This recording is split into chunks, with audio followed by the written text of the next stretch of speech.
నమస్తే, నేను Chandana. Welcome to great Andhra big story. ఈజీగా అయిపోయే పనులను కూడా కాంప్లికేట్ చేసుకునే వాళ్ళని చూస్తే చిత్రంగా అనిపిస్తుంది. అతి జాగ్రత్త కావచ్చు, అక్కర్లేని క్యాలిక్యులేషన్స్ కావచ్చు, అర్థం లేని అపోహలు కావచ్చు, మరేదైనా కావచ్చు. జనం నాడి తెలిసిన నాయకుడిగా పేరు పొందిన జగన్మోహన్ రెడ్డి కూడా కొన్ని చిత్రమైన పనులు చేస్తున్నారు. ప్రత్యర్థి బలంగా ఉన్న చోట అక్కడ ఎవరిని నిలబెట్టాలి, ఆ స్థానాన్ని ఎలా కైవసం చేసుకోవాలి అనే దాని మీద కసరత్తు చేస్తే అర్థం ఉంటుంది. కానీ ప్రత్యర్థి అతి బలహీనంగా ఉన్న చోట అసలు అభ్యర్థులే దొరక్క ప్రత్యర్థి పార్టీ నాయకుడు దిక్కులు చూస్తున్న నియోజకవర్గాల్లో అనవసర మార్పులు గట్రా చేసి అక్కడ పార్టీలో అంతఃకలహాలకు దారి తీసి విషయాన్ని కాంప్లికేట్ చేస్తే ఏమనుకోవాలి? ఉదాహరణకి ఒంగోలు, నెల్లూరు, చిత్తూరు వంటి ప్రాంతాల్లో తెదేపా, జనసేన కూటమికి సరైన అభ్యర్థులే దొరకటం లేదు. అలాంటి స్థానాల్లో ఆల్రెడీ బలంగా ఉన్న వైకాపా అభ్యర్థుల్ని వేరే చోటికి పంపి ఇక్కడ కొంత శూన్యతను సృష్టించి పైగా వేరే నాయకుల్ని ఇన్ఛార్జీలుగా పెట్టడంతో అంతర్గత కీచులాటలకి తెరలేపారు ముఖ్యమంత్రి. కేక్ వాక్ లా ఉన్న ఆ స్థానాల్లోని గెలుపును ఇప్పుడు కాంప్లికేట్ చేసి పెట్టారు. ఇక మంగళగిరిలో 2 నెలల వ్యవధిలో 4 ఇన్ఛార్జీలను మార్చారు. ఎందుకంత గందరగోళం?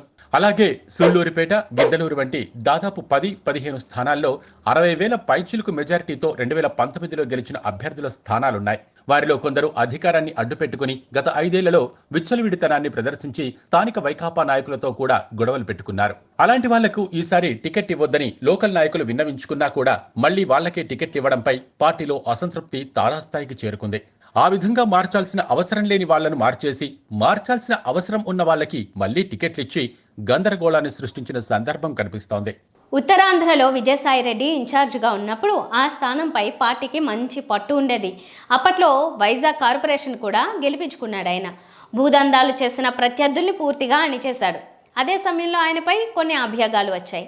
వాటిని దృష్టిలో పెట్టుకుని విజయసాయిని తప్పించి సుబ్బారెడ్డికి పగ్గాలాపు చెప్పారు. అప్పటి నుంచి ఈ ప్రాంతంపై పార్టీ పట్టు కోల్పోతూ వచ్చింది. క్రమశిక్షణ లోపం, విచ్చలవిడితనం ప్రజ్వరిల్లాయి. సమర్థవంతమైన నాయకత్వం వహించే వ్యక్తిలో ఒకవేళ అవినీతి కనిపిస్తే ఆ అవినీతిని తీసేయాలి తప్ప నాయకత్వాన్ని తీసేయటం తెలివైన పని అనిపించుకోదు కదా. విజయసాయి వల్ల తప్పు జరిగుంటే మందలించి మాట్లాడి ఆ పరిస్థితి మళ్లీ రాకుండా తీసుకోవలసిన జాగ్రత్తలు తీసుకుని ఉండాలి. అలా కాకుండా స్థానభ్రంశం చేసేయటం వల్ల భవిష్యత్తు ఏమవుతుందో కూడా ఊహించాలి. ఆ ఊహలేక పరిస్థితి కాంప్లికేట్ చేసి ఇప్పుడు ఉత్తరాంధ్రలో తేలిగ్గా గెలిచే అభ్యర్థి లేకుండా చేసుకున్నట్టయింది. ఇలాంటి తప్పులు చేశాక ఎవరో ఓడిస్తారని అనుకోనక్కర్లేదు. సొంత పార్టీ వాళ్లే ఓడించొచ్చు. పైకి తమకు టికెట్ ఇవ్వకున్నా పార్టీ నిలబెట్టిన అభ్యర్థిని గెలుపుకు కృషి చేస్తామని చెప్పినా లోపల ఆ అభ్యర్థి ఓడిపోవడానికి చేయాల్సిన పనులు చేస్తారు భంగపడ్డ నాయకులు.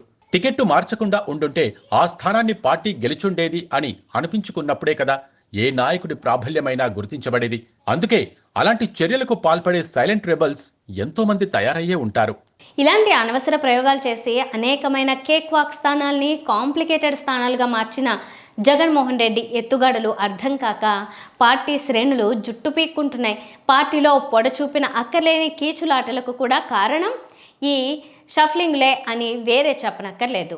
గెలిపోటములు దైవాధీనాలే అయినా మానవ తప్పిదాలు ఉండకుండా చూసుకోవాలి కదా అని అంటున్నారు కొందరు వైకాపా నాయకులు. ఎవరి నిర్ణయం కరెక్టో, ఎవరిని మార్చినా, ఎవరెక్కడ నిలబడ్డా జనం జగన్మోహన్ రెడ్డిని చూసే ఓటేస్తారన్నది ఎంతవరకు నిజమో అన్నీ తేలిపోతాయి 1.5 నెల ఆగితే. ఏమవుతుందో చూద్దాం.